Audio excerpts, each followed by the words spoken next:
प्रभु यीशु मसीह के मधुर और मीठे नाम में आप में से प्रत्येक को जय मसीह, प्रेमी सलाम। मे the good Lord bless you all. हम लोग जैसे परमेश्वर के वचन में प्रकाशित वाक्य 21 का अध्ययन हम लोग कर रहे हैं। प्रकाशित वाक्य 21वां अध्याय और उसका पहले पद से तीसरे पद तक आज शाम के समय हम लोग देखने जा रहे हैं। हम एक नई सीरीज को शुरू कर रहे हैं 21वां अध्याय के पहले पद से, और वो हमको बताएगा नए आकाश और नई पृथ्वी के बारे में, जो परमेश्वर के वचन से हम लोग आज शाम के समय देखना चाहते हैं। आइए हम लोग प्रार्थना करें और सीधे हम लोग परमेश्वर के वचन में जाएंगे। आइए हम प्रार्थना करें। धन्यवाद देते परमेश्वर, तूने जो हमें समय दिया है परमेश्वर, जबकि हम फिर से तेरे पवित्र सिंहासन के सामने आते हैं, प्रकाशित वाक्य की पुस्तक का अध्ययन करते हैं। तेरे पवित्र आत्मा की गहराई से हमें से प्रत्येक को भर दे, तेरे वचन के प्रकाशन से हमको भर दे परमेश्वर। और परमेश्वर जो तू हमें प्रकट करना चाहता है उन बातों को हम पर प्रकट कर। सारी बातों में तेरे नाम को महिमा देते हैं, यीशु के नाम से मांगते हैं, सुनो ग्रहण का पिता, आमीन आमीन आमीन। परमेश्वर आप में से प्रत्येक को आशीष दे। हम लोग देख रहे हैं प्रकाशित वाक्य उसका 21वां अध्याय और उसके पहले पद से तीसरे पद तक। प्रकाशित वाक्य उसका 21 उसका 1 से 3 आज शाम के समय हम लोग देखना चाहते हैं। हम एक नई सीरीज को शुरू कर रहे हैं, जैसे मैंने आपको बताया, और ये होगा, हम अध्ययन करेंगे नए आकाश और नई पृथ्वी के विषय में। इसका मुख्य वचन होगा 21वां अध्याय उसका पहला पद। मैं आपको पढ़ के बताऊंगा। यूहन्ना इस प्रकार से कहता है प्रकाशित वाक्य 21 का 1 में, फिर मैंने नए आकाश और नई पृथ्वी को देखा, क्योंकि पहला आकाश और पहली पृथ्वी जाती रही थी और समुद्र भी ना रहा था। नए आकाश और नई पृथ्वी को देखा। मैं जहां तक सोचता हूं, हमारा जो मसीहत का एक गूढ़ जो डॉक्ट्रिन या जिसे शिक्षा कही जाएगी, वो ये है कि ये पृथ्वी हमारा स्थान नहीं है, हमारी नागरिकता स्वर्ग की है, और हमारा जो जीवन है वो स्वर्ग पे केंद्रित होता है, या स्वर्ग केंद्रित जीवन। अब जब मैं बोल रहा हूं स्वर्ग केंद्रित जीवन, तो वो एक स्थान की बात नहीं कर रहा हूं मैं, जहां पर आंसू नहीं होंगे, जहां पर मुसीबत नहीं होगी, लेकिन मैं बात कर रहा हूं परमेश्वर की उपस्थिति की। परमेश्वर की उपस्थिति की। स्वर्ग इसलिए है क्योंकि परमेश्वर की उपस्थिति वहां है, और परमेश्वर की उस उपस्थिति के चारों ओर हमारा जो विश्वासी जीवन है वो चक्कर लगाता रहता है। हम इस प्रकार से गीत भी गाते हैं कि हमारी नागरिकता इसकी नहीं है, सिय्योन देश हमारा है, देश जाना है हमें परदेश। वो गीतों के द्वारा, वचन के द्वारा, अलग अलग प्रचारों के द्वारा हमारे दिल में एक अपेक्षा है स्वर्ग के बारे में। वो महान अपेक्षा है। We have a great anticipation for heaven. स्वर्ग के बारे में हमारी वो इच्छा है। भजन संहिता 73, भजन संहिता लिखने वाला इस प्रकार से कहता है भजन संहिता 73 में, Whom have I in heaven but thee, O my God?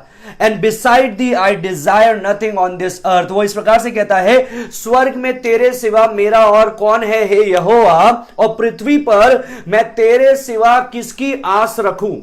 आखिर यही हमारा जीवन है।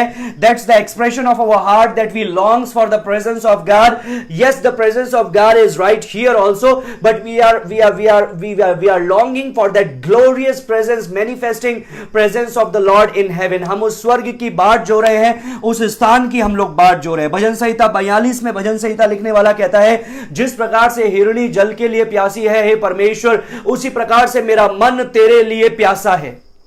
भजन संहिता 73 के अंदर भजन संहिता लिखने वाला आसाफ राजा बोलता है, nearness to God is my good. वो बोलता है मेरे लिए यही भला है कि मैं यहोवा के निकट रहूं। God is my portion for ever. वो बोलता है यहोवा मेरा सदा के लिए निज भाग ठहरा है।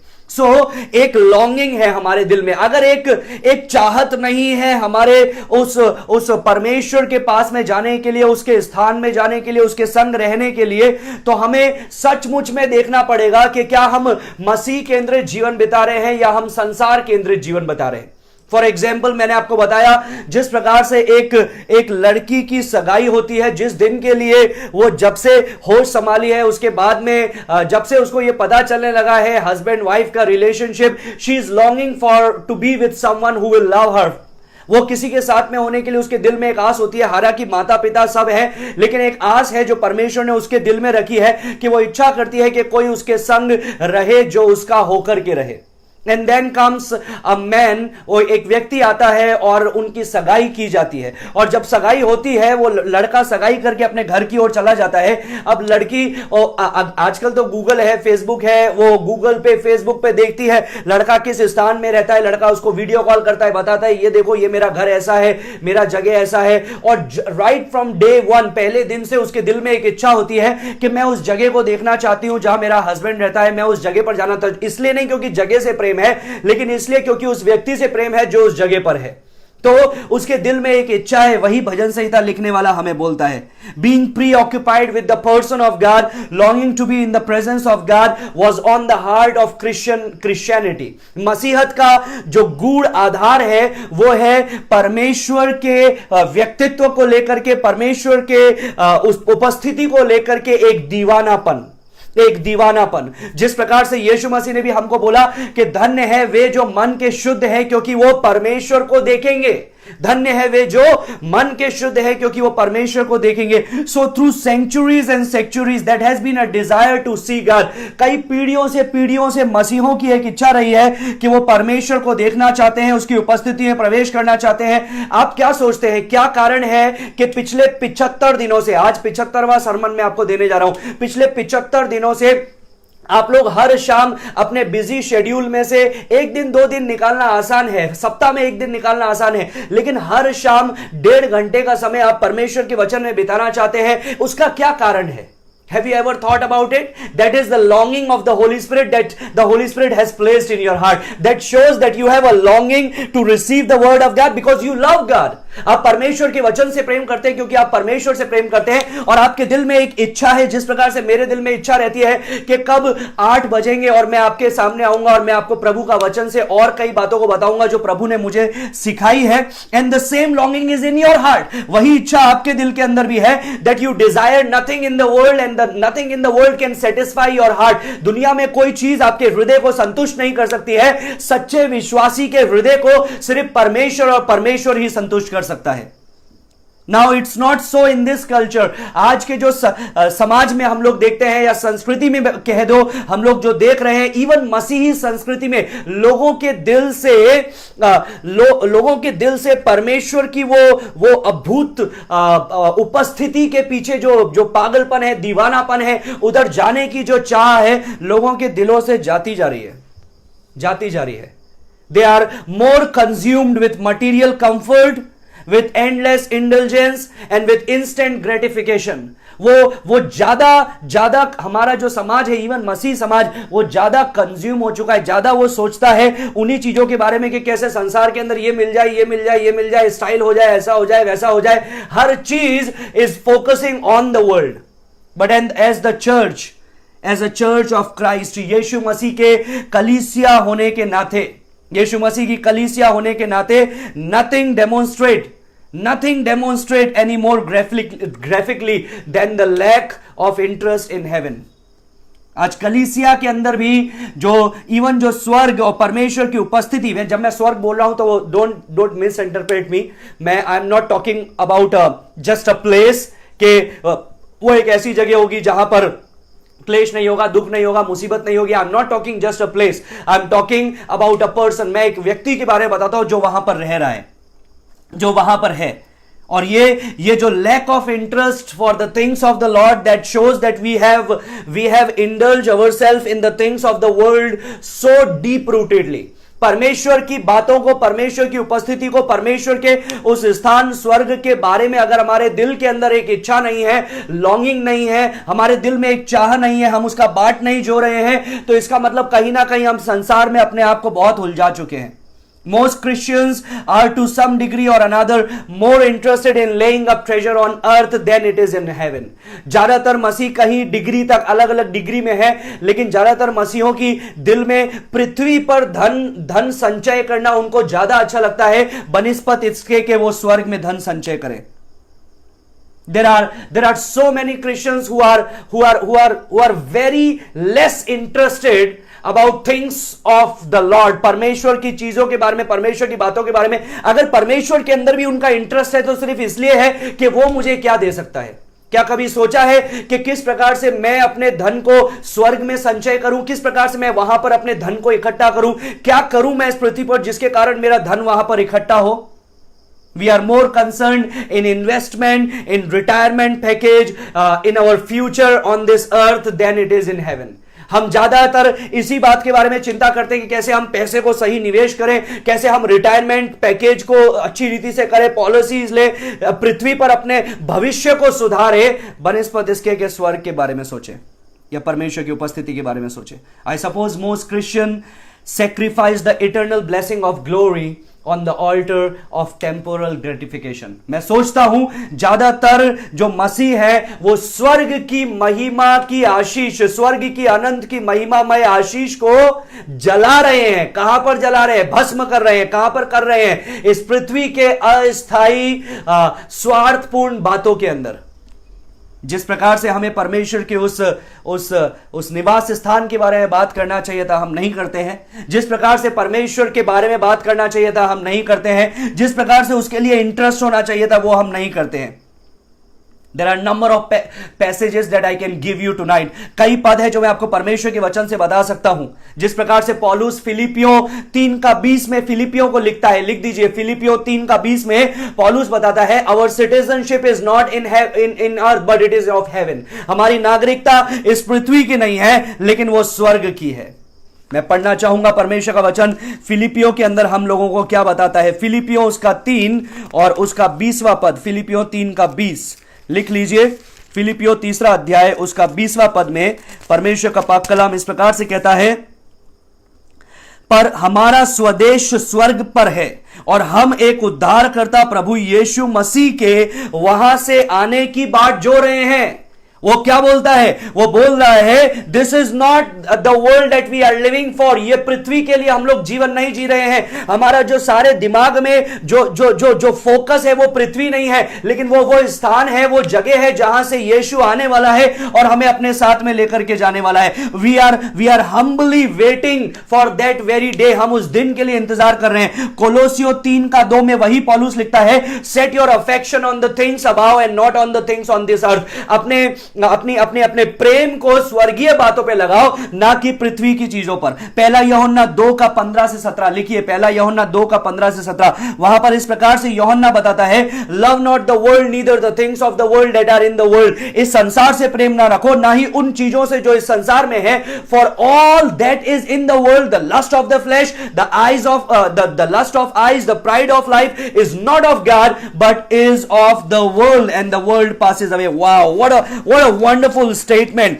कितना अद्भुत वाक्य यूहन्ना हमको कहता है। पहला यूहन्ना की पुस्तक पत्री उसका 2 अध्याय और उसका 15-17 में कहता है, तुम ना तो संसार से और ना संसार में किसी वस्तुओं से प्रेम रखो।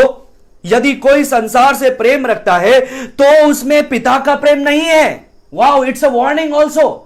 तुम संसार से प्रेम ना रखो, तुम ना संसार की वस्तुओं से प्रेम रखो। और प्रेम रखने की जब बात होती है तो इसका मतलब है कमिटिंग योरसेल्फ टू इट। इसका मतलब यह नहीं है कि तुम्हें पसंद नहीं है। वी से नो, आई लव पिज्जा और आई लव दिस और आई लव दिस कार और आई लव दिस बाइक और I love this kind of house. मेरे को इस तरह का घर पसंद है, मैं इससे प्रेम करता हूं। वो प्रेम नहीं बता रहा है। वो बता रहा है you should not offer yourself unto those things. उन चीजों के लिए आप अपने आप को समर्पित नहीं करना है। प्रभु के लिए अपने आप को समर्पित रखना है। तुम्हें उससे प्रेम नहीं करना है।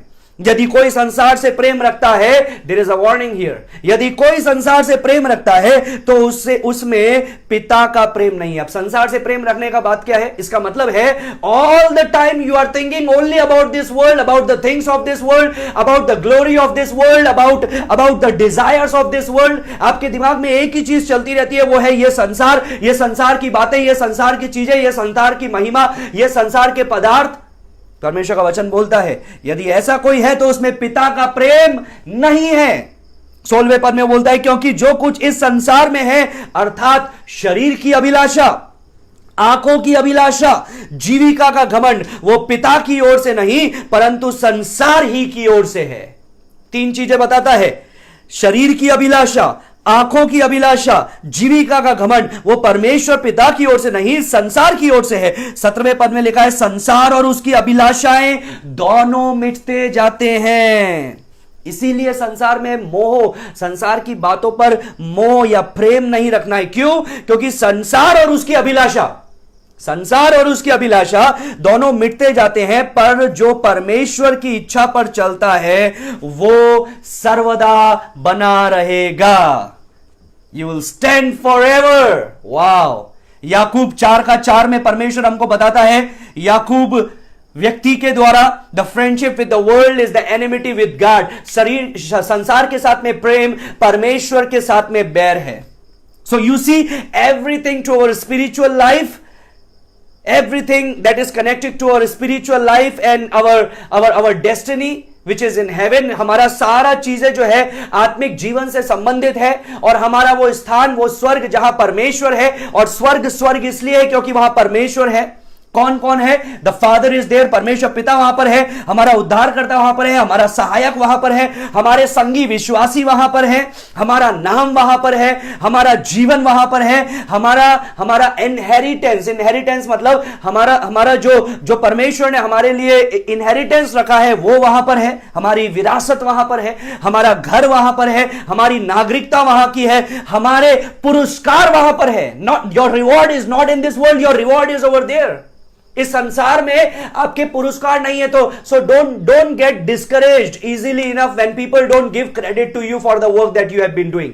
आप जो आत्मिक कार्य कर रहे हैं, आप जो सुसमाचार सुना रहे हैं, अगर लोग उसको तुच्छ जान रहे हैं, उन बातों को श्रेय नहीं दे रहे हैं, आपका नाम नहीं लिया जा रहा है, तो उसके बारे में चिंता ना करें, क्योंकि आपका पुरस्कार वहां पर आपको मिलने वाला है।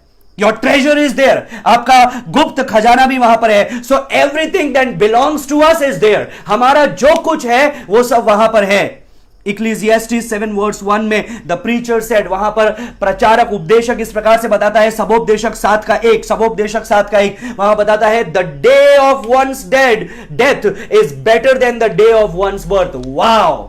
This truth is like liberating। ये ऐसी सच्चाई है जो आपको मृत्यु के भय से स्वतंत्र कर देगा।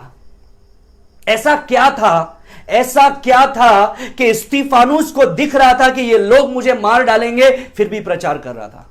ऐसा क्या था कि पतरस को पता था कि यदि मैं यीशु का प्रचार नहीं छोड़ूंगा तो मैं उल्टा सूली पे लटका दिया जाऊंगा, लेकिन उसने फिर भी प्रचार करना नहीं छोड़ा। ऐसा क्या था जो पौलुस ने सोचा, चाहे मुझे मेरे सर को धड़ से अलग कर दे, लेकिन मैं यीशु का प्रचार करता रहूंगा। ऐसा क्या था कि यूहन्ना 95 वर्ष का होने के बावजूद भी पतमोस द्वीप पर उसको जाकर के सफर करना, परेशान होना, क्लेश सहन करना मंजूर था, लेकिन यीशु का तिरस्कार मंजूर नहीं था। ऐसा क्या था? बिकॉज दे ऑल न्यू, उन सबको यह पता था, the day of one's death is better than the day of one's birth. मरने का दिन जीवन के दिन से या जन्म होने के दिन से उत्तम है। मरण दिवस जन्म दिवस से उत्तम है। यही परमेश्वर का वचन हमको सबोपदेशक 7:1 में बताता है। हालांकि जब ये सुलेमान ने इसको लिखा था तो उसने आत्मिक रीति से नहीं लिखा था कि हां इसका मतलब हम यहां से छोड़ करके परमेश्वर के पास में जा रहे हैं। उसने इस प्रकार से बोला था कि मर जाएंगे तो सारी जो परेशानियां हैं, संसार के क्लेश है जिसमें हम उलझे हुए हैं, वो सब मिट जाएंगे। But at least he said the right thing, it is better to die than to be born. क्योंकि जब आप मरते हैं तो आप प्रभु के पास में जाते हैं। यदि आप विश्वासी हैं तो to be absent in the body is to be present with the Lord. इसलिए पौलुस ने इस प्रकार से बोला, मेरे लिए जीना मसीह है और मेरे लिए मर जाना लाभ है। The reason we should have a longing for heaven is because God is there। हम स्वर्ग के बारे में इसलिए इच्छा करते हैं, इसलिए नहीं क्योंकि आंसू मिट जाएंगे, दुख मिट जाएंगे, परेशानी मिट जाएगी, वहां पर अमन चैन है। नहीं, हम इसलिए इच्छा करते हैं स्वर्ग जाने के लिए क्योंकि वहां परमेश्वर है। और मैं आपको बताना चाहता हूं, ऐसा कोई भी व्यक्ति जिसको who has a longing for heaven but does not have the longing or the love for Christ is not a true Christian। यदि कोई मसीह जिसको स्वर्ग के बारे में जाने के लिए पड़ी है, उसके संगीत, गीत, प्रचार, हर चीज स्वर्ग है, लेकिन परमेश्वर से वो प्रेम नहीं करता है, परमेश्वर के समीप नहीं रहता है, वचन के समीप नहीं रहता है, I don't think he is a new born Christian. मेरे को नहीं लगता है कि वो एक नया जन्म प्राप्त किया हुआ एक मसीह है। जिस प्रकार से भजन संहिता लिखने वाले ने बोला कि मेरे स्वर्ग में तेरे सिवा और कौन है, पृथ्वी पर मैं तेरे सिवा किसकी आस लगाए रहता हूं। So he should be our supreme affection, he should be our supreme love, he should be our supreme desire। वही हमारा सर्वोपरि हमारा प्रेम होना चाहिए, सर्वोपरि आशा होनी चाहिए, सर्वोपरि इच्छा होनी चाहिए। And if he is in heaven, then heaven should be the place that we long for। और अगर वो स्वर्ग में है तो स्वर्ग की इच्छा हमें करना है। Not a place, but the person। First King chapter 8, पहला राजा 8वें अध्याय, लिख दीजिए पहला राजा 8, बाद में पढ़िएगा। 14 बार उसमें लिखा है गॉड इज इन हेवन, 14 बार लिखा है स्वर्ग में परमेश्वर है, परमेश्वर स्वर्ग में है। क्या इसका मतलब यह है वो यहां पर नहीं है, लेकिन इसका मतलब यह है वो उसका निवास स्थान है, वो उसका निवास स्थान है, और पृथ्वी उसके पैरों का आसन है, उसकी चौकी है। तो ये हमारा प्रेम है परमेश्वर के लिए, जो हमें उस स्थान के लिए दिल में एक आशा जगाता है, एक प्रेम जगाता है। और जिस प्रकार से भजन संहिता लिखने वाला बोलता है, स्वर्ग में तेरे सिवा मेरा और कौन है। It's not I want to be there in heaven Lord because my friends are there, my family is there, my relatives are there, but because you are there. ऐसा नहीं है कि स्वर्ग में परमेश्वर मैं इसलिए जाना चाहता हूं, मेरे पापा वहां पर है, मम्मी वहां पर है, बहनें वहां पर है, मेरे दोस्त वहां पर होंगे, मेरा परिवार वहां पर होगा, रिश्तेदार वहां पर होंगे, लेकिन यह कि तू वहां पर होगा इसलिए मैं वहां पर जाना चाहता हूं, तू वहां पर होगा इसलिए मैं जाना चाहता हूं। This has a powerful effect on our lives to desire to be in the place where God is. ये हमारे जीवन में एक शक्तिशाली वास्तविकता है, हमारे जीवन में एक परिणाम लाता है कि हमें उस जगह पर जाने की इच्छा होती है जिस जगह पर हमारा परमेश्वर है। क्यों? We could wish that we lived in a less comfortable culture. मैं ऐसा सोचता हूं कि अच्छा होता कि अगर हमारा कल्चर, हमारा समाज इतना कंफर्टेबल नहीं होता, या फिर हम गरीब जगह पर पैदा हुए होते, या फिर सतावट के बीच में हम रहते, तो यह हमारे लिए और भी अच्छा होता, क्योंकि हमारे दिल के अंदर एक इच्छा होती है उस जगह पर जाने के लिए जो परमेश्वर ने हमारे लिए रखी है। पहला यूहन्ना 3 का 1 और 2 पढ़ना चाहूंगा। वहां पर यूहन्ना हमको क्या कहता है हम लोग देखेंगे। पहला यूहन्ना उसका 3रा अध्याय और उसका पहला और दूसरा पद में परमेश्वर का वचन बोलता है, देखो पिता ने हमसे कैसा प्रेम किया है कि हम परमेश्वर की संतान कहलाएं, और हम हैं भी, इस कारण संसार हमें नहीं जानता क्योंकि उसने उसे भी नहीं जाना। हे प्रियो, अब हम परमेश्वर की संतान हैं, और अभी तक यह प्रकट नहीं हुआ कि हम क्या कुछ होंगे। इतना जानते हैं कि जब वो प्रकट होगा तो हम उसके समान होंगे, क्योंकि उसको वैसा ही देखेंगे जैसा वह है, जैसा वह है।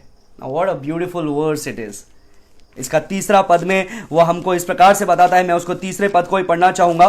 3रा पद में हमें बताता है, और जो कोई उस पर आशा रखता है वह अपने आप को वैसा ही पवित्र करता है जैसा वह पवित्र है। तो अगर आपके दिल में यह आशा है कि हम उस स्थान पे होंगे, हम प्रभु के साथ होंगे, तो हमें पता है वो हमें एक दिन अपने जैसा बना देगा। लेकिन आज हम क्या करते हैं? आज हम अपने आप को वैसे ही पवित्र रखते हैं जैसे वो पवित्र है। So when we hope to be in the presence of the Lord, we purifies ourself. जब हम परमेश्वर की उपस्थिति में होना चाहते हैं तो अपने आप को शुद्ध रखते हैं। Now when we talk about heaven in our study in the book of Revelation, we come to chapter number 21 and 22। जब हम नए आकाश, नई पृथ्वी के बारे में, स्वर्ग के बारे में चर्चा करते हैं परमेश्वर के वचन से, तो हम लोग 21 और 22वां अध्याय प्रकाशित वाक्य को देखते हैं, जो इस सप्ताह के अंदर हम लोग देखने वाले हैं। But let me give you some foundational data first. मैं आपको कुछ बातों को बताना चाहूंगा। पवित्र शास्त्र के अंदर 550 बार स्वर्ग के बारे में लिखा है। 550 बार स्वर्ग जो शब्द है वो पवित्र शास्त्र में हमको देखने के लिए मिलता है। 54 बार 54 टाइम्स 54 बार प्रकाशित वाक्य की पुस्तक में सिर्फ हमको यह शब्द सुनने के लिए मिलता है, स्वर्ग। पुराने नियम में ये जो स्वर्ग शब्द था वो इब्रानी भाषा में शमाईम है, SHAMAYIM,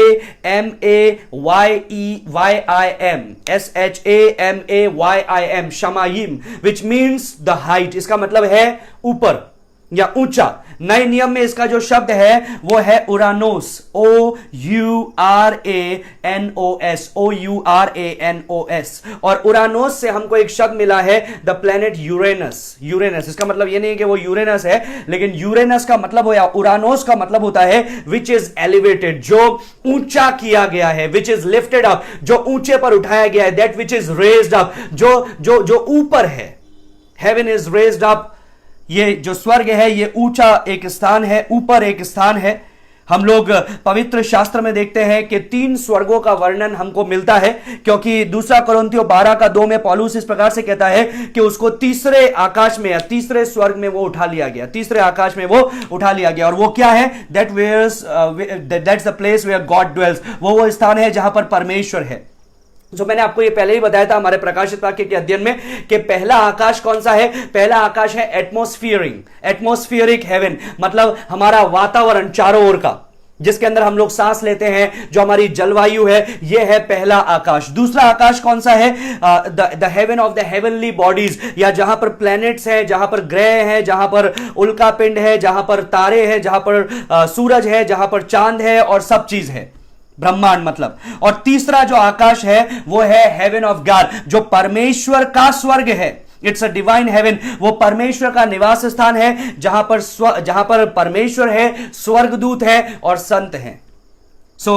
शताब्दियों से लोग प्रश्न पूछते हैं, स्वर्ग कहां है, स्वर्ग कहां है, स्वर्ग कहां है, स्वर्ग कहां है? We believe it's a place because there are some people there who actually have bodies। वहां पर हमें पता है कि स्वर्ग एक स्थान है, निश्चित स्थान है, क्योंकि वहां पर कई लोग हैं जिनके पास में, कुछ लोग हैं जिनके पास में शरीर है। कौन कौन है पता है आपको? सबसे पहले शरीर में कौन उठा लिया गया? हनोक, वो वहां पर है। एलिया वो वहां पर है, जो रथ के द्वारा, अग्नि के रथ के द्वारा उठा लिया गया था। यीशु मसीह जो ग्लोरीफाइड बॉडी के अंदर, अपने महिमामद देह के अंदर, वो वहां पर है। यूहन्ना 14 के अंदर यीशु मसीह ने अपने लोगों से कहा, मैं जाता हूं तुम्हारे लिए स्थान तैयार करने, और मैं आऊंगा और तुम्हें अपने साथ में लेकर के जाऊंगा। पहला थिस्सलुनीकियों के अंदर पौलुस हमको बताता है, our bodies are going to be transformed, हमारा जो देह है वो परिवर्तित हो जाएगी और महिमित देह हमें मिल जाएगी, और हम उसके साथ में उस स्वर्गीय स्थान में होंगे, उस स्वर्गीय स्थान में होगा। तो मैं आपको बताना चाहता हूं, यह सिर्फ एक आत्मिक कल्पना नहीं है, स्वर्ग एक आत्मिक कल्पना नहीं है, स्वर्ग एक निश्चित स्थान है।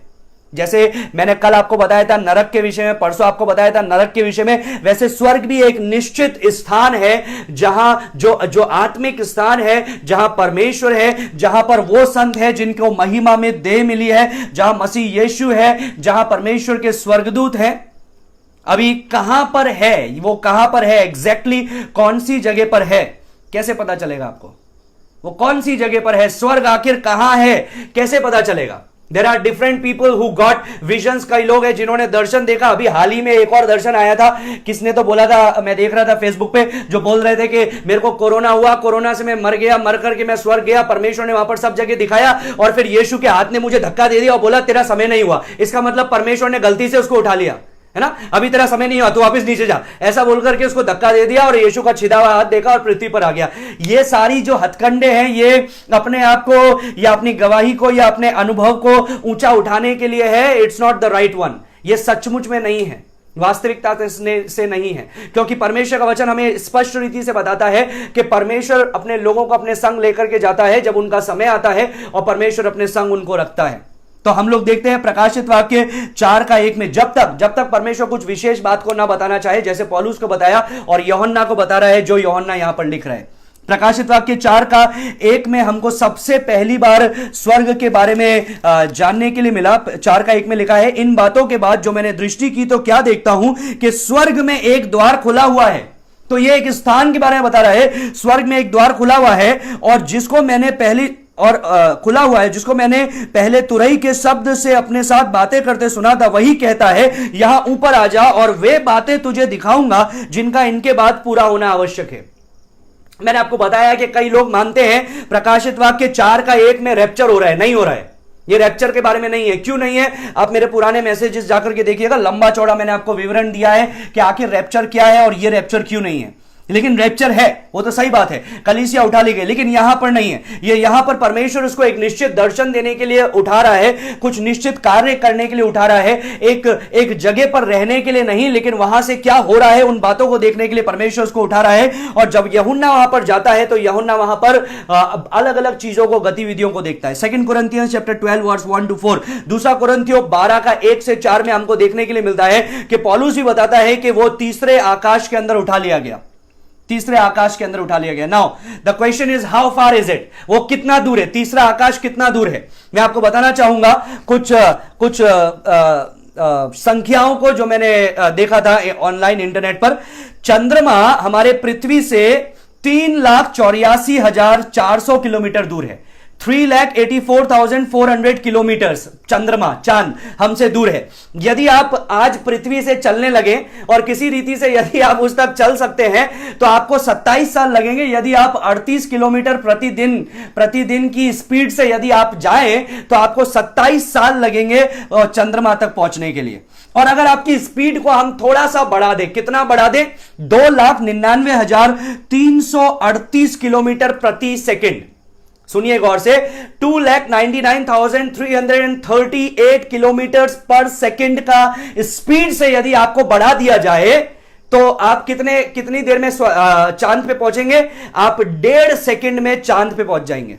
1.5 सेकंड में चांद पे पहुंच जाएंगे, मतलब 3 सेकंड में आप चांद पे जाकर के वापस आ जाएंगे। उसी स्पीड से यदि आप जुपिटर की ओर जाए, आप सोचे अब चांद तो हो गया, चलो जुपिटर की ओर चलते हैं। आप जुपिटर की ओर अगर आप जाए तो आपको 35 मिनट 11 सेकंड लगेंगे, क्योंकि जुपिटर जो है वो 624 करोड़ किलोमीटर दूर है हमसे। यदि उसी स्पीड से आपने सोचा जुपिटर भी हो गया, आप चलो सैटर्न की ओर चलते हैं, जो प्लेनेट सैटर्न है उसकी ओर जाकर के वापस आते हैं, तो उसको जाने के लिए आपको लगेगा 1 घंटा 11 सेकंड का टाइम। 1 घंटा 11 सेकंड का टाइम, क्योंकि वो 1.2 अरब किलोमीटर हमसे दूर है। यदि आप सोचें कि अब सैटर्न भी हो गया, चलो प्लूटो जाकर के आते हैं, तो आपको और लंबा समय लगने वाला है, क्योंकि वो करोड़ों अरबों खरबों किलोमीटर हमारी पृथ्वी से दूर है। और यदि आपको बोला जाए एक तारा जिसका नाम है अल्फा सेंचुरी, जिसका नाम है अल्फा सेंचुरी, जो पृथ्वी से दूर है, वो 20 मिलियन ईयर्स अवे है। 20 बिलियन साल पृथ्वी से दूर है। नॉर्थ स्टार, मैंने आपको बताया था नॉर्थ स्टार, वो 400 बिलियन साल पृथ्वी से दूर है। एक और तारा जिसका नाम है बेटलगूज, वो 880 क्वाड्रिलियन माइल्स दूर है। 880 क्वाड्रिलियन माइल्स दूर है। अरब खरब और आगे कितने जोड़ सकते हैं वो सब जोड़ दीजिए, मैंने इंग्लिश में देखा था। So it's a big, just our galaxy. ये गैलेक्सी हमारी जो है वो बहुत बड़ी है। They have recently discovered that this star, ये जो तारा है बेटलगूज, ये 200 मिलियन माइल्स का डायामीटर है। 200 मिलियन माइल्स का इसका डायामीटर है। And you want to know something, आप क्या जानना चाहेंगे? कि there are billions of galaxies like our galaxy. हमारा जो गैलेक्सी है, इसकी जैसे हमारी जो गैलेक्सी को क्या बोलेंगे, आकाशगंगा है क्या शब्द? आकाशगंगा की जैसे और करोड़ों अरबों आकाशगंगाएं हैं। हमारी गैलेक्सी का यदि डायामीटर देखा जाए, सो 1,05,700 लाइट ईयर्स 1,05,700 लाइट ईयर्स हमारा जो गैलेक्सी है इसका डायमीटर है। Now when I read all these things on internet, my mind was blowing, मेरा दिमाग फटने लगा। और ये सिर्फ क्या है? ये सिर्फ दूसरा आकाश है।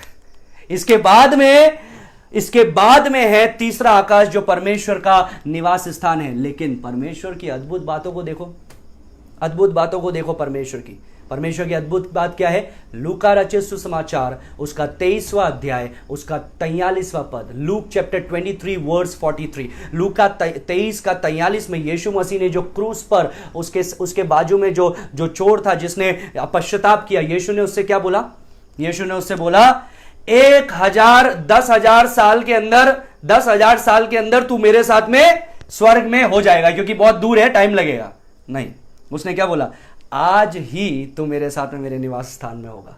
पौलुस ने दूसरा कोरिन्थियों 5:8 में बताया, absent from the body is present with the Lord. शरीर के साथ में वो अनुपस्थिति परमेश्वर के साथ में उपस्थिति है। Far better to depart and be with Christ. उसने बताया मेरे लिए यह अच्छा है कि मैं इस संसार को छोड़ करके परमेश्वर के साथ में रहूं। तो सोचिए इतने करोड़ों साल लगेंगे यदि हम अपने गैलेक्सी का भी चक्कर लगाना चाहें, जो हमारे लिए पॉसिबल नहीं है। तो सोचिए कितना अद्भुत है कि परमेश्वर ने बोला जैसे ही एक व्यक्ति मरता है तो स्वर्गदूत उसको कहां लेकर के चले जाते हैं? परमेश्वर के निवास स्थान में, परमेश्वर के समीप। So in a sense it is outside the created order. As we know, हम जो क्रिएटेड ऑर्डर जानते हैं उसके बाहर में है ये तीसरा आकाश या स्वर्ग जिसे बोलते हैं। ये एक अलग डायमेंशन है, समय की और स्पेस की, स्थान की अलग डायमेंशन है। हम उसको अपने आप तक, यहां तक सिर्फ समझ नहीं सकते हैं, उसको अनुभव ही हम लोग कर सकते हैं जब हम लोग वहां पर जाएंगे। लेकिन इसके बारे में परमेश्वर ने हमको बताया कि पलक के झपकने के जैसे तुम बदल जाओगे और तुम उठा लिए जाओगे। जो मुर्दे हैं वो कब्र में से निकल करके उठा लिए जाएंगे। सो ये कितना समय लगता है पलक को झपकने में? इतने समय के अंदर हम प्रभु के साथ में हो जाएंगे। यदि आप इसके बारे में पढ़ना चाहते हैं कि आखिर स्वर्ग और कैसा है, तो मैं आपको यहेजकेल पहला अध्याय बताना चाहूंगा। यहेजकेल पहला अध्याय पढ़िएगा। मैंने उसके बारे में पहले भी चर्चा की थी। और यहेजकेल को परमेश्वर ने स्वर्ग का दर्शन दिया और उसने स्वर्ग में कुछ अद्भुत बातों को देखा। चौथे पद से लगा करके 28वें पद तक आप पढ़िएगा और वहां पर वो जिसको समझाया नहीं जा सकता है उस स्थान को समझाने की कोशिश करता है अपने शब्दों के द्वारा। तो वहां पर आप उसको पढ़िएगा, यहेजकेल 1:4 से 28। दूसरा कोरिन्थियों 12 के अंदर यीशु मसीह ने पौलुस को तो बोल दिया कि you are not allowed to write this things, तुम्हें ये चीजों को नहीं लिखना है। यहेजकेल के लिए उन बातों को समझना बहुत मुश्किल था। यदि हमको एक संपूर्ण ज्ञान चाहिए कि वो स्थान आखिर कैसा होना चाहिए, कैसा होगा, तो वो तो हमको वहां पर जाकर के ही पता चलेगा। लेकिन उसके बारे में जितनी बातें परमेश्वर हमको बताना चाहता है वो प्रकाशित वाक्य 21:1 से लगा करके 22:5 तक में वर्णन किया गया है। प्रकाशित वाक्य 21:1 से 22:5 तक में उन बातों का वर्णन किया गया है। मैं आपको जल्दी से आज शाम के समय 3 बिंदु बताना चाहूंगा। उसमें से जो तीसरा बिंदु है उसके बारे में कल हम लोग चर्चा करेंगे, आज विस्तार से नहीं करेंगे, सिर्फ उसको इंट्रोड्यूस करूंगा। लेकिन 3 बिंदु मैं आपको बताना चाहूंगा प्रकाशित वाक्य 21वां अध्याय के पहले पद से तीसरे पद तक। पहला चीज है उस स्वर्ग का अपीयरेंस, उस स्थान का अपीयरेंस, नए आकाश नई पृथ्वी का अपीयरेंस। अपीयरेंस को क्या बोलेंगे? उसका प्रकटन या उसका आकार या वो कैसा दिखता है उसके बारे में कुछ वर्णन। तो सुनिए पहले पद में क्या लिखा है। वो बताता है, फिर मैंने नए आकाश और नई पृथ्वी को देखा, क्योंकि पहला आकाश और पहली पृथ्वी जाती रही थी और समुद्र भी ना रहा था।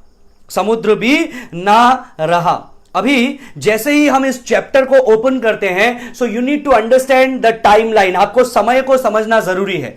क्या क्या चीजें हो गई हम लोगों ने देखा। जितने पापी थे 20वें अध्याय के 11वें पद से हम लोगों ने देखा, आदम के समय से इस आखिरी 1000 वर्ष तक, यीशु मसीह के मिलेनियल किंगडम तक, जितने जो प्रभु को नहीं जानते हैं, जितने जो ऐसे लोग हैं जो प्रभु को स्वीकार नहीं किए हैं, वे सब लोग कहां पर हैं? उन सबको न्याय किया गया, जिसको बड़े श्वेत सिंहासन का न्याय बोला जाता है। शैतान को और झूठे भविष्यवक्ता और मसीह विरोधी को तो पहले ही आग की झील में डाल दिया गया, बाद में इन सब को भी उस आग की झील में डाल दिया गया। और उससे पहले हमको पता है इनका जब न्याय हो रहा था, उससे पहले जो पहला आकाश पहली पृथ्वी हम लोग जिसको जानते हैं, वो सब चीज बीत गई, वो सब चीज नाश की गई और नए आकाश नई पृथ्वी को बना रहा है परमेश्वर अभी। और नया आकाश और नई पृथ्वी का दर्शन यहां पर यूहन्ना के द्वारा परमेश्वर हमको दिखा रहा है। इफिसियों 1:10 में लिखा है, समय का पूरा होने का समय आ चुका है। मैं आपको पढ़ करके बताऊंगा। इफिसियों की पुस्तक, गलातियों, इफिसियों, फिलिपियों, कोलोसियों। इफिसियों की पुस्तक उसका पहला अध्याय उसका 10वां पद सुनिए कि समयों के पूरे होने का ऐसा प्रबंध हो कि जो कुछ स्वर्ग में है और जो कुछ पृथ्वी पर है, सब कुछ वो मसीह में एकत्र करे। ये क्या हो रहा है? ये समय का पूरा हो जाना है जब वो सब कुछ मसीह में एकत्र कर रहा है। This is the eternal state. ये अनंत के उस बात को बताता है which exist for ever and ever, जो सदा अनादि काल के लिए बना रहने वाला है। सबसे पहला चीज वो बोलता है, फिर मैंने देखा। हिंदी में तो देखा बाद में आया, लेकिन इंग्लिश में लिखा है and I saw, that is the opening phrase of chapter number 21। नए आकाश नई पृथ्वी के बारे में जब वो बता रहा है तो बोल रहा है फिर मैंने देखा। It's a technical phrase, I have been talking about it since a long time. मैंने कई समय से मैं इसको बता रहा हूं। फिर का मतलब क्या है, या तो एक नया दर्शन या पुराने दर्शन के अंदर कुछ नई चीज को परमेश्वर जोड़ रहा है। लेकिन यहां पर जब हम लोग देखते हैं तो ये एक नए दर्शन को परमेश्वर उसे दे रहा है। प्रकाशित वाक्य 19 के 11 के अंदर भी वो देखता है कि फिर मैंने स्वर्ग को खुले हुए देखा और मसीह को उसमें उससे उतरते हुए देखा। So it's important for us to understand the chronology of the coming of Christ। यीशु मसीह के आगमन के बारे में, यीशु मसीह के दूसरा आगमन कलीसिया को लेने के लिए नहीं, लेकिन राज्य करने के लिए, उसको उसके बारे में जानने के लिए हमको जरूरी है जिन बातों को हम लोगों ने पहले देखा था। उसने जब यीशु मसीह के आगमन को बता रहा था तो इस शब्द को उपयोग में लिया, फिर मैंने देखा। जब वो मसीह विरोधी के नाश को बता रहा था तब उसने इस वाक्य को उपयोग में लिया। जब शैतान को वो आग की झील में फेंकने जा रहा था तब उसने इस शब्द का उपयोग में लिया। जब 1000 वर्ष का राज्य, आग की झील में नहीं, अथाह कुंड में फेंकने जा रहा था तब उसने इस शब्द का उपयोग में लिया। जब 1000 वर्ष का राज्य में प्रवेश कर रहा था तब उसने इस शब्द का उपयोग में लिया। जब यीशु मसीह श्वेत सिंहासन के न्याय को कर रहा था तब इस शब्द का उसने उपयोग में लिया। और इस नए आकाश और नई पृथ्वी को जब वो बना रहा है तब इस शब्द को उपयोग में ले रहा है। अभी वो क्या चीज देख रहा है, सुनिए। ये बोलता है I saw a new heaven and a new earth. मैं एक नए आकाश और नई पृथ्वी को क्या कर रहा हूं, देख रहा हूं। यीशु मसीह का आगमन, मसीह विरोधी की और झूठे भविष्यवक्ता को आग के झील में डालना, दुनिया के जो अविश्वासी लोग हैं उनको उनका विनाश होना, शैतान को अथाह कुंड में डालना, उसके बाद में यीशु का 1000 वर्ष का राज्य, 1000 वर्ष के राज्य के बाद में वो शैतान को गोग मगोग का युद्ध होना, शैतान को आग की झील में डाल देना, फिर श्वेत सिंहासन का न्याय होना, उसके बाद में नया आकाश और नई पृथ्वी को वो क्या कर रहा है, देख रहा है। So this little phrase and I saw has a deep meaning in it। ये सिर्फ ये शब्द फिर मैंने देखा, इसका एक बड़ा इसका मतलब है। So उसने क्या देखा, उसने देखा एक नया आकाश और एक नई पृथ्वी। By the way this is the terminology of the Old Testament. ये पुराने नियम में भी लिखा हुआ। आप बोलेंगे नया आकाश नई पृथ्वी पुराने नियम में? हाँ, परमेश्वर ने भविष्यवक्ता यशायाह को दर्शन देकर के इसके विषय में बताया। यशायाह 65 का 17 देखिए, यशायाह 65 का 17 वहां पर लिखा है, क्योंकि देखो मैं नया आकाश और नई पृथ्वी उत्पन्न करता हूं और पहली बातें स्मरण ना रहेगी और सोच विचार में भी ना आएगी। परमेश्वर यहां पर बता रहा है मैं नए आकाश नई पृथ्वी को बना रहा हूं, पुरानी बातें वहां पर नहीं रहेगी और वो सोच विचार में भी नहीं आएगी। फिर लिखा है इसीलिए जो मैं उत्पन्न करने पर हूं उसके कारण तुम हर्षित हो और सदा सर्वदा मगन रहो, क्योंकि देखो मैं यरूशलेम को मगन और उसकी प्रजा को आनंदित बनाऊंगा। तो परमेश्वर बता रहा है मैं नए आकाश नई पृथ्वी को बसाने वाला हूं और इसको सुन करके, जो मैं करने वाला हूं उसकी बात को सुन करके तुम हर्षित रहो। हर्षित क्यों रहना है? क्योंकि हमारी एक इच्छा है ऐसा जगह हो जहां पर आज के समान जो पीड़ा है, क्लेश है, मुसीबत है वो नहीं हो। परमेश्वर की उपस्थिति हो, बहुतायत की उपस्थिति हो, परमेश्वर हमारे संग रहे, हम परमेश्वर के संग रहे, उसके समीप रहे, कोई चीज हमको उससे अलग ना करे, पाप उससे अलग ना करे, कोई और व्यक्ति या कोई और दिल की इच्छा उससे अलग ना करे, और वो होने वाला है। इसलिए परमेश्वर बोलता है हर्षित रहो। यशायाह 66 का 22 में भी वो बताता है, यशायाह 66 का 22, वहां पर ऐसा लिखा है क्योंकि जिस प्रकार नया आकाश और नई पृथ्वी जो मैं बनाने पर हूं मेरे सम्मुख बनी रहेगी, उसी प्रकार तुम्हारा वंश तुम्हारे नाम भी बना रहेगा, क्योंकि यहोवा की यही वाणी है। तुम्हारा वंश और तुम्हारा नाम भी बना रहेगा। सो परमेश्वर ने 2 बार यशायाह को बताया, ये भविष्यवाणी की, ये प्रकटीकरण उसको दिया कि एक समय आने वाला है जब नई आकाश और नई पृथ्वी को वो बनाने वाला है।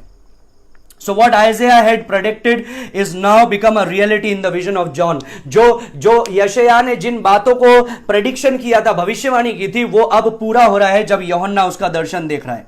So there's coming a new heaven and new earth। एक नया आकाश नई पृथ्वी आ रही है, क्योंकि मैं आपको ये लंबे समय से बोलता आ रहा हूं, आज की जो आकाश और आज की जो पृथ्वी है, आज का जो वातावरण है, ये स्थायी नहीं है, ये अस्थायी है। This is disposable. ये डिस्पोजेबल है। डिस्पोजेबल प्लेट्स यूज करते हैं ना, इसका मतलब क्या है? इसका मतलब ये नहीं है कि उसको हमको बहुत संभाल करके रखना है। हमको पता है वो हमेशा के लिए नहीं है, वो फेंक दी जाएगी, खराब हो जाएगी, और उसको खराब होने के लिए बनाया गया है, तभी वो नहीं आएगी। तो यहां पर परमेश्वर हमको बार बार ये चिता रहा है, बता रहा है कि अभी जिस प्लेनेट को आप देख रहे हो वो नाश होने वाला है। अभी जिसको आप देख रहे हो ग्रह को, वो नाश होने वाला है, वातावरण नाश होने वाला है। People are more worried about save the earth, save the planet than save the soul. लोगों को ज्यादा इच्छा है पृथ्वी को बचाओ, ग्रहों को बचाओ, ब्रह्मांड को बचाओ, ना कि मनुष्य की आत्मा को बचाओ. But this is going to be replaced by new heaven and new earth. ये जो पृथ्वी है, ये नए आकाश और नई पृथ्वी से बदलने वाली है. ये सब नाश होकर के निकलने वाली है. So the earth is not headed for an ecological crisis, या पर्यावरणीय संकट की ओर पृथ्वी नहीं बढ़ रही है. पर्यावरणीय विनाश की ओर पृथ्वी नहीं बढ़ रही है. पृथ्वी बढ़ रही है एक भविष्य के विनाश की ओर. और भविष्य काल का विनाश क्या है, जिसको हम लोगों ने 6 अध्याय से 18वें अध्याय तक देखा. एस्केटोलॉजिकल डिस्ट्रक्शन, जो स्वयं परमेश्वर करने वाला है, वो प्रलय स्वयं परमेश्वर लाने वाला है. इसीलिए नया आकाश और नई पृथ्वी को वो देख रहा है. और नया जो शब्द है, नया शब्द, ये ग्रीक वर्ड नियोस नहीं है. नियोस का मतलब होता है नया. ये ग्रीक वर्ड नियोस नहीं है, लेकिन ये ग्रीक वर्ड काइनोस है, KAINOS. और काइनोस का मतलब है new in quality. New in quality मतलब पूरी तरह से नया. जो पुरानी की बातें नहीं है, उसके अंदर पुरानी की चीजें नहीं है, वो एकदम अलग है. उसकी क्वालिटी ही अलग है. उसका जो मापदंड है, जो प्रमाण है, वही अलग है. It measures not the timeliness of something being new. वो ये नहीं बताता है कि कुछ नया हो रहा है, लेकिन वो ये नहीं बताता है नए समय में नया हो रहा है. वो बताता है कि कुछ एकदम फ्रेश होने वाला है, बिल्कुल अलग, बिल्कुल विभिन्न, पहले के जैसा है ही नहीं. पहले की जैसा आप तुलना भी नहीं कर सकते हो. इस पृथ्वी से उसकी तुलना भी नहीं कर सकते हो. यशायाह 65 में क्या लिखा है, पढ़ा ना, कि इस पृथ्वी की बातें याद भी नहीं रहेगी, क्योंकि वो इतना सुंदर जगह होने वाला है. So it is not the term of chronology. ये समय की बात नहीं है कि समय में नया होने वाला है. इसका मतलब है संपूर्ण रीति से अलग होने वाला है, विभिन्न होने वाला है. ये ऐसा स्वर्ग होने वाला है जहां पर साइक्लोन्स, तूफान, प्रचंड वायु, या फिर संकट का समय, या प्रचंड गर्जन, या बरसात, या शैतान और दुष्ट आत्माओं का गर्जन, या फिर अभक्तिपूर्ण लोगों का व्यवहार, या फिर श्राप नहीं रहने वाला है. It's going to be completely different. वो पूरी तरह से नया होने वाला है. मैंने आपको बताया वो 7 साल के क्लेश के समय के बाद में 1000 साल का यीशु का जो युग आने वाला है, उस समय पृथ्वी से श्राप हटा लिया जाएगा.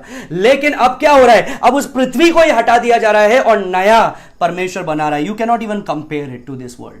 इस संसार से आप उसकी तुलना भी नहीं कर सकते हो. क्यों वो नया बनाया जा रहा है, उसका रीजन दिया हुआ है 21:1 में. क्योंकि पहला आकाश और पहली पृथ्वी जाती रही थी और समुद्र भी ना रहा था. क्या लिखा है, पहला आकाश और पहली पृथ्वी जाती रही थी. 20:11 के अंदर मैंने आपको बताया था नया वो श्वेत सिंहासन का न्याय. और 20:11 में क्या लिखा है, फिर मैंने बड़ा श्वेत सिंहासन और उसको जो उस पर बैठा है, मतलब यीशु को देखा, और उसके सामने से पृथ्वी और आकाश भाग गए. भाग गए का मतलब क्या है, विलुप्त हो गए. परमेश्वर ने कुछ नहीं से सब कुछ बनाया, अभी सब कुछ फिर से कुछ नहीं बन गया और उनके लिए जगह ना मिली. सो एट दैट वेरी पॉइंट, वो उस समय के अंदर जिस पृथ्वी को हम जानते हैं, जिस ब्रह्मांड को हम जानते हैं, वो सब कुछ नष्ट हो गया. वो सब कुछ नष्ट हो गया. और अब बिल्कुल अलग एक चीज परमेश्वर यहां पर बता रहा है, जिसको हम लोग कंपेयर भी नहीं कर सकते हैं. जोब उसका अय्यूब उसका 15:15, पुराने नियम का भविष्यवक्ता अय्यूब 15:15 वो इस प्रकार से बताता है, the heavens are not pure in his sight. जो आकाश है परमेश्वर की दृष्टि में शुद्ध नहीं है. क्यों, क्योंकि पाप से अशुद्ध हो गया.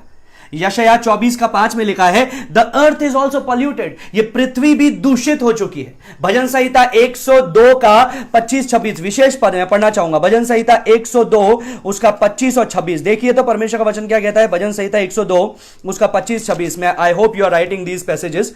25-26 में लिखा है, आदि में तूने पृथ्वी की नींव डाली और आकाश तेरे हाथों के द्वारा बनाया हुआ है. फिर लिखा है, वह तो नष्ट होगा परंतु तू बना रहेगा, और वह सब कपड़े के समान पुराना हो जाएगा, तू उसको वस्त्र के समान बदलेगा और वह बदल जाएगा. क्या लिखा है, पृथ्वी तो बदलने पर है, पृथ्वी तो नाश होने पर है. नया आकाश नई पृथ्वी आने वाली है. जिस प्रकार से पुराना वस्त्र फेंक देते हैं और नए को, पुराने की कुछ याद भी नहीं रहती है, नया परमेश्वर देता है, उसी प्रकार से यहां पर वो बात कर रहा है. हिब्रू चैप्टर 1 वर्स 10-12 पढ़ना चाहूंगा. वहां पर परमेश्वर का वचन और भी महिमामय बातों को बताता है. इब्रानियों 1 उसका 10 से 12 सुनिए परमेश्वर का वचन क्या कहता है. और यह कि हे प्रभु, आदि में तूने पृथ्वी की नींव डाली और स्वर्ग तेरे हाथों की कारीगरी है. स्वर्ग तेरे हाथों की कारीगरी है, लेकिन 11वें पद में लिखा है वो तो नष्ट हो जाएगा परंतु तू बना रहेगा। वे सब वस्त्र के समान पुराने हो जाएंगे और तू उन्हें चादर के समान लपेटेगा और वे वस्त्र के समान बदल जाएंगे, पर तू वही है और तेरे वर्षों का अंत ना होगा, तेरे वर्षों का अंत ना होगा। लूका 21 के अंदर परमेश्वर बताता है ये पृथ्वी और आकाश टल जाएगा। So what it's going to be like? नया आकाश नई पृथ्वी कैसे होने वाला है? There is one clue that John is giving to us that says there will be no longer any sea. एक क्लू यहां पर बताया है यूहन्ना ने, समुद्र भी ना रहा। अब आप बोलेंगे इज दैट अ क्लू? क्या ये एक क्लू है? Yes that's a clue. क्या आपको पता है हमारी पृथ्वी, जो आज हम लोग जिस पृथ्वी को जानते हैं, ये 1/3 पानी है, 1/3 पानी है। क्या आपको पता है जल बिना जीवन संभव नहीं है? क्या आपको पता है 90% आपका जो लहू है वो पानी है? क्या आपको पता है कि आपका जो शरीर है, आपका जो मांस है वो 65% पानी है? बिना पानी के, बिना उस जल के आप जीवन को नहीं जी सकते हैं। But the new heaven and new earth, नए आकाश और नई पृथ्वी को जो इसके बारे में यहां पर लिखा है, वहां पर लिखा है कि वहां पर समुद्र भी ना रहा, वहां पर समुद्र भी ना रहा। आपको पता है समुद्र जो है वो किसको बताता है? वो बताता है water based environment, water based environment system. समुद्र हमारे लिए जरूरी है। क्यों? Water based environment system. क्या आपको पता है इवेपोरेशन, डिस्टिलेशन, कंडेंसेशन, फिर जो बारिश गिरती है फिर उससे फिर से ये वाटर साइकिल चलती रहती है, लाइफ साइकिल चलती रहती है। एक्चुअली वाटर साइकिल हम लोग बोलते हैं ना, water based environment. Man's existence is water based environment. पर मनुष्य का जो आज की जो मनुष्य है वो पानी पर केंद्रित है, पानी पर आधारित है। अगर आप डिहाइड्रेटेड हो जाते हैं तो आप मर भी सकते हैं, आपकी जान भी निकल सकती है। लेकिन नया आकाश नई पृथ्वी का new climatic conditions will be there. नया एक क्लाइमेटिक कंडीशन होगा। It will not be depend और demand the consumption of water. वो पानी के ऊपर केंद्रित नहीं रहेगा कि पानी को पीना पड़ेगा और इस प्रकार से वो साइकिल चलती रहेगी। So in our glorified form there is no need for water. हमारा जो महिमित देह होगी उसके अंदर पानी की जरूरत नहीं रहेगी। So is there going to be any water at all there? आप प्रश्न पूछेंगे क्या वहां पर कोई भी पानी होगा? So I might get thirsty in heaven ना, मुझे स्वर्ग में प्यास लगेगी तो मैं पानी क्या पीऊंगा, क्योंकि पानी तो है ही नहीं। समुद्र का जो वाटर साइकिल चल रही है वो तो हो रही नहीं है। Revelation chapter 22 says about it, वो प्रकाशित वाक्य 22 में लिखा है, he showed me a river of the water of life. वो बताता है एक जीवन की जल की नदी को उसने मुझे दिखाया। Now this ain't going to be a river like what we have H2O। वो H2O केमिकल का जैसा नहीं होगा, but it is the water of what? वो किसका जल है? वो जीवन का जल है, वो जीवन का जल है। सो आप बोलेंगे क्यों वो ये बता रहा है, क्यों वो बता रहा है कि समुद्र नहीं होने वाला है? वो ये इसलिए बता रहा है क्योंकि हमारा सबसे जीवन का महत्वपूर्ण स्रोत है जल। जल बिना जीवन नहीं है। जल बिना ना तो प्लांट लाइफ है, ना एनिमल लाइफ है, ना ह्यूमन लाइफ है। There is no life without water. पृथ्वी के अलावा और किसी ग्रह पर पानी है भी नहीं, ढूंढा जा रहा है लेकिन जल है भी नहीं। इस प्रकार के प्रमाण बार बार हमको देखने के लिए मिल रहे हैं। नाउ वो बता रहा है कि जल ही नहीं होगा, मतलब it's going to be completely different. You cannot even imagine it. ये आपका जो फिजिकल स्टैंड पॉइंट जहां से वो देख सकता है, वो बता रहा है वहां पर जल नहीं होगा, वहां पर समुद्र नहीं होगा। It's going to be completely different, totally different. So that's what verse 1 talks about. यही पहला पद हमको बताता है उस नए आकाश नई पृथ्वी के प्रकटन के बारे में या उसके आकार के बारे में। हम लोगों को प्रभु उस पुनरुत्थित देह के अंदर हमको उठा लेगा। हम उस नए आकाश नई पृथ्वी में होंगे, which is we know apart from this created universe, जो हम जानते हैं इससे अलग है। Now let's come to the second point. दूसरा बिंदु यह है the capital city of the new heaven and new earth. नए आकाश नई पृथ्वी की राजधानी, नए आकाश नई पृथ्वी की राजधानी। दूसरे पद में लिखा है, फिर मैंने पवित्र नगर नए यरूशलेम को स्वर्ग से परमेश्वर के पास से उतरते देखा। वो उस दुल्हन के समान थी जो अपने पति के लिए श्रृंगार किए हुए हो, श्रृंगार किए हुए हो। Now here we are introduced to the capital city of new heaven and new earth, which is New Jerusalem। नए आकाश नई पृथ्वी के उस जो राजधानी को हम लोग देख रहे हैं, जो क्या है? नया यरूशलेम है। नया यरूशलेम। यदि हम 16वें पद में जाएं और हम लोग कुछ दिन में वहां पर पहुंचेंगे 21 का 16 में, तो वहां पर उसका नाप भी लिखा है। 21 का 16 में लिखा है, वो नगर वर्गाकार बसा हुआ था, उसकी लंबाई और चौड़ाई के बराबर थी, और उसने उस गज के से नगर को नापा तो 750 कोस निकला। उसकी लंबाई और चौड़ाई और ऊंचाई बराबर थी। There are so many things that I am going to say once I reach there. जब हम लोग उसमें पढ़ेंगे तो मैं उसके बारे में आपको कई चीजों को बताऊंगा। It's going to be 1500 miles cube. ये क्यूब होने वाला है, 1500 मील लंबा ऊंचा चौड़ा एक क्यूब। कई लोग बोलेंगे इज इट लिटरल, क्या ये सचमुच में वास्तविक है? अगर ये वास्तविक नहीं है तो मुझे क्या पता होगा कि ये आखिर क्या है? मुझे क्या पता होगा कि आखिर ये क्या है? अगर मैं इस बात को बोलूं नहीं ये वास्तविक नगर नहीं है, ये बताता है परमेश्वर की उपस्थिति को, ये बताता है इसको, ये बताता है उसको। कई चीजों को लोग इंटरप्रेट कर देते हैं एलेगोरी के अंदर, या फिर अलंकार की दृष्टि से, या उपमा की दृष्टि से, या स्पिरिचुअलाइज कर देते हैं उसके मीनिंग को। But I think it is a city because the measurement and everything is so precise. इसका हर एक चीज परमेश्वर ने निश्चित रीति से बताया है। जिस प्रकार से नूह का जहाज को बताया था, उसी प्रकार से परमेश्वर यहां पर बता रहा है नए यरूशलेम के बारे में। और यहां पर बता रहा है it's coming down from God, वो परमेश्वर की ओर से आ रहा है, वो परमेश्वर के पास से उतर रहा है। So there is a holy city called Jerusalem. इससे मुझे क्या पता चलता है? परमेश्वर के पास से उतर रहा है, इसका मतलब यह है यूहन्ना देख रहा है कि परमेश्वर के वहां का जो नगर है वो पवित्र यरूशलेम का नगर है, पवित्र यरूशलेम का नगर है। अगर हम लोग इजराइल के इतिहास को देखेंगे या पूरे इतिहास को परमेश्वर के वचन से यदि हम देखेंगे और भविष्य को यदि हम देखेंगे, तो हम लोग 3 यरूशलेम का वर्णन परमेश्वर के वचन में पाते हैं।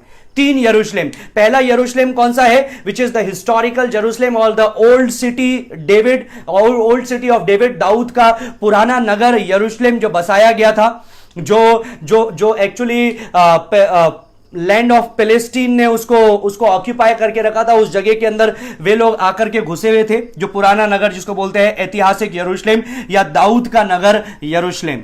ये पुराने नगर यरूशलेम के बारे में, ऐतिहासिक नगर को भी पवित्र नगर बताया गया है। क्या बताया गया है? होली सिटी, पवित्र नगर बताया गया है। यशायाह 52 का 1 में, नहम्याह 11 का 1 में, और दानियेल 9 का 24 में। फिर से बोलूंगा, यशायाह 52 का 1 52 वर्स 1, नहम्याह 11 का 1, नहमाया चैप्टर 11 वर्स 1, और दानियेल नबी की पुस्तक 9वां अध्याय उसका 24वें पद में लिखा गया है वो जो ऐतिहासिक यरूशलेम है या दाऊद का नगर यरूशलेम है, वो पवित्र नगर है। नए नियम में भी उसके बारे में लिखा गया है कि वो पवित्र नगर है। मत्ती 4 का 5, मत्ती 4 का 5, मत्ती 27 का 53, मत्ती 27 का 53, और प्रकाशित वाक्य 11 का 2 के अंदर लिखा गया है कि वो पवित्र नगर यरूशलेम है। अब वो पवित्र नगर का मतलब क्या है? इसका मतलब ये नहीं कि जितने लोग वहां पर रह रहे हैं सब पवित्र है, नहीं। इसका मतलब ये है, पवित्र मतलब सेट अपार्ट अनटू गॉड, परमेश्वर के लिए अलग करके रखा गया है, परमेश्वर के ईश्वरीय उद्देश्य के लिए अलग करके रखा है, परमेश्वर के लिए समर्पित होने के लिए अलग करके रखा है। सो सेट अपार्ट फ्रॉम गॉड, क्योंकि हमको पता है कि वहां पर जितने लोग रह रहे हैं सब पवित्र नहीं है। और हमको यह भी पता है कि एक समय के अंदर जो 60 साल का समय होगा, मसीह विरोधी वहां पर अपनी मूर्ति को स्थापित करेगा यरूशलेम के मंदिर में, और वहां पर उसकी आराधना और पूजा की जाएगी। सो इसका मतलब यह नहीं कि वो पूरी रीति से पवित्र है या पवित्र लोग वहां पर रहते हैं। इसका मतलब है परमेश्वर के कार्य के लिए अलग करके रखा गया है। दूसरे यरूशलेम को जो हमने पवित्र शास्त्र से देखा वो था मिलेनियम यरूशलेम, या उस 1000 वर्ष का यरूशलेम, जहां पर यीशु मसीह जिस दाऊद के नगर पे, दाऊद के सिंहासन पर बैठ करके लोहे की छड़ से या लोहे के राजदंड को लिए हुए राज्य करेगा, जो हम लोगों ने 19वां अध्याय और 20वें अध्याय में देखा था। तीसरा यरूशलेम जो होने वाला है वो कौन सा है नगर? वो ये नगर है जो नया आकाश और नई पृथ्वी को वो देख रहा है। This is the holy city new Jerusalem. ये पवित्र नगर नया यरूशलेम है, लेकिन ये वो पहले ऐतिहासिक दाऊद के नगर यरूशलेम की जैसे नहीं है, जिसका मतलब है सिर्फ परमेश्वर के लिए अलग किया गया।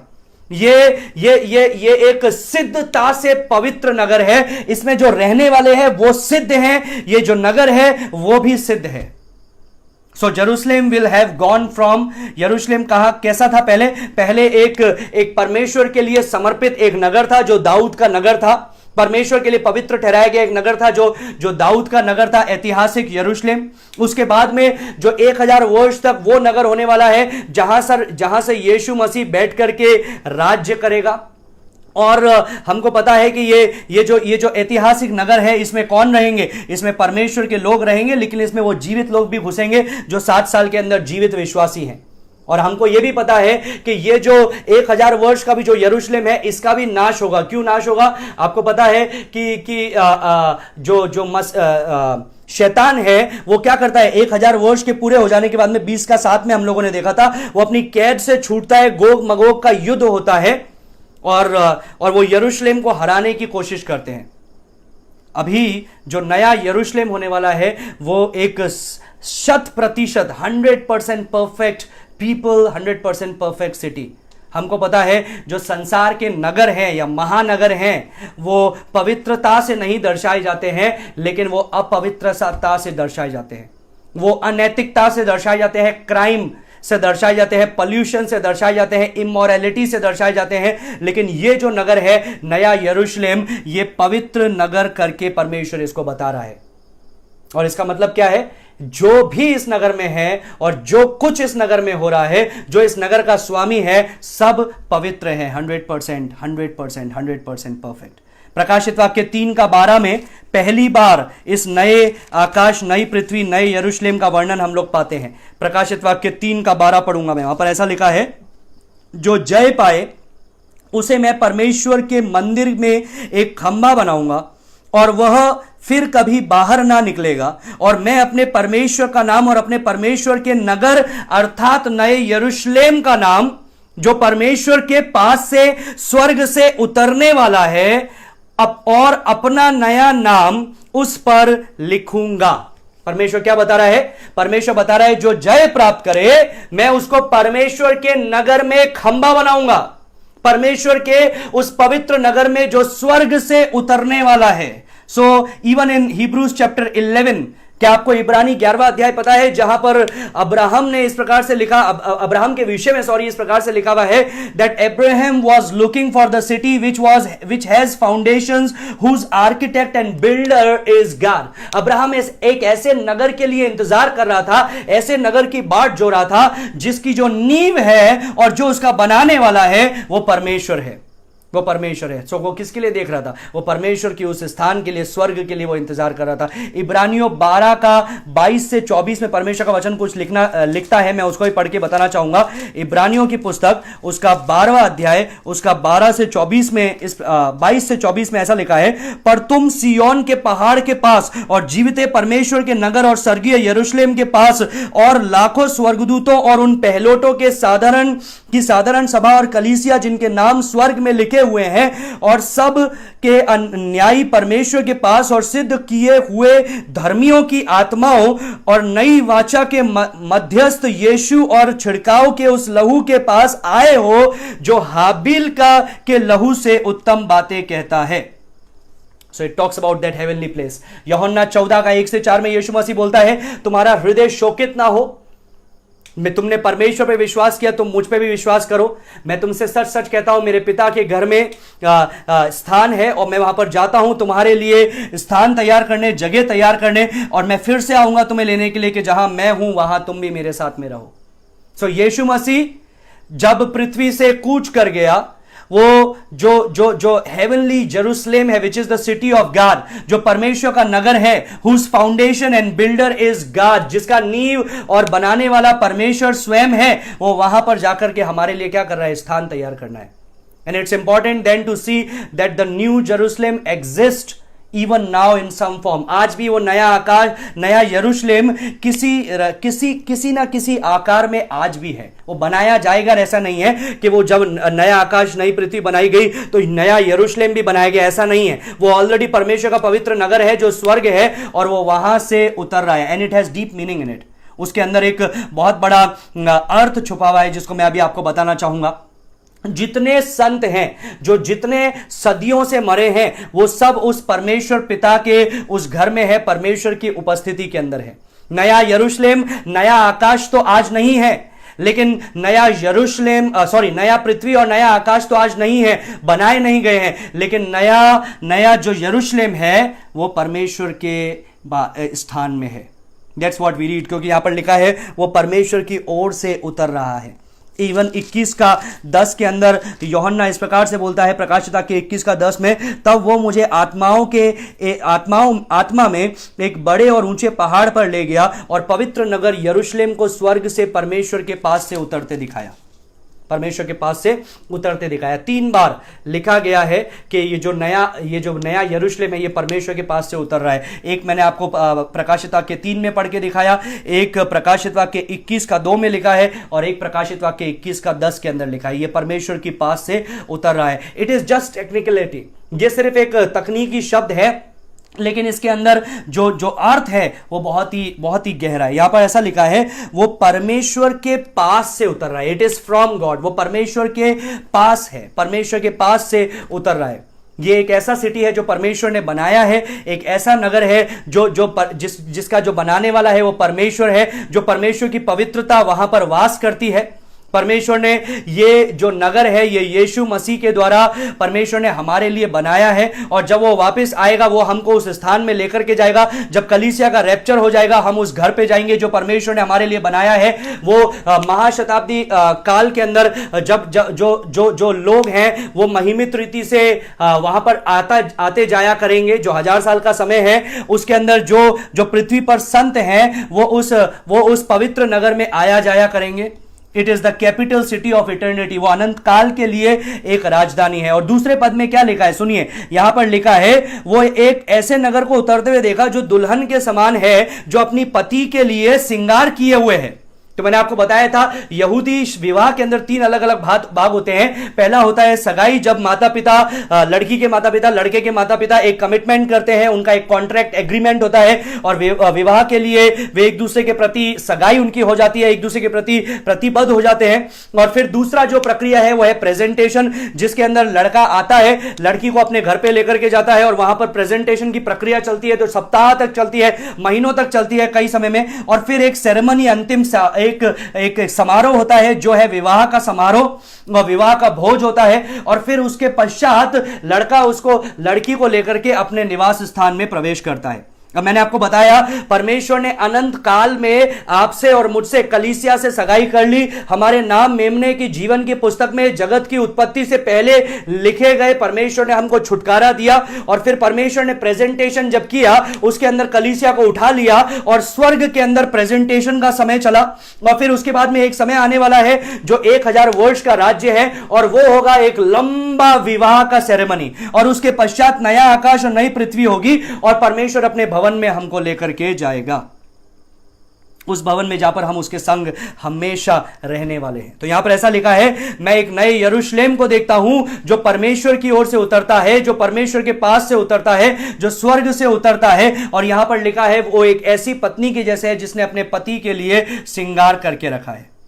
क्यों? क्योंकि इसमें कौन है, इस नगर में कौन है? इस नगर में दुल्हन है, इस नगर में दुल्हन है। मैंने आपको बताया था सबसे पहले दुल्हन कौन है, कलीसिया को दुल्हन कहा गया है, और कलीसिया को उठा लिया जाता है और परमेश्वर के संग वो रहती है 60 साल के लिए। और फिर उसके पश्चात विवाह का भोज किया जाता है, जिसके बारे में मैंने आपको बताया था प्रकाशित वाक्य 19:7 से 9 के अंदर। अब 7 से 9 में जब हम पढ़ते हैं तो वहां पर हम देखते हैं भोज में विवाह भी है और एक भोज में बुलाए गए लोग भी हैं। तो ये अतिथि कौन है? मैंने आपको बताया था ये पुराने नियम के संत है जिसको परमेश्वर ने अतिथि के तौर पे बुलाया गया है। लेकिन सिर्फ जो परमेश्वर की दुल्हन है उतनी ही नहीं है, इसके बाद में क्या होने वाला है? It's going to be a composite bride. उसके अंदर और जुड़ने वाले हैं। कौन जुड़ने वाले हैं? पुराने नियम के संत जो पुनरुत्थित होंगे वे जुड़ने वाले हैं। 60 साल के अंदर जो मारे गए हैं परमेश्वर के संग है वे उसकी दुल्हन में शामिल होने वाले हैं। और फिर 1000 वर्ष के समय में जितने लोग मर करके महिमित देह को प्राप्त करेंगे वे परमेश्वर की इस दुल्हन के अंदर शामिल होने वाले हैं। और वे लोग जो 1000 वर्ष के बाद में जीवित हैं उनको महिमित देह मिल जाएगी।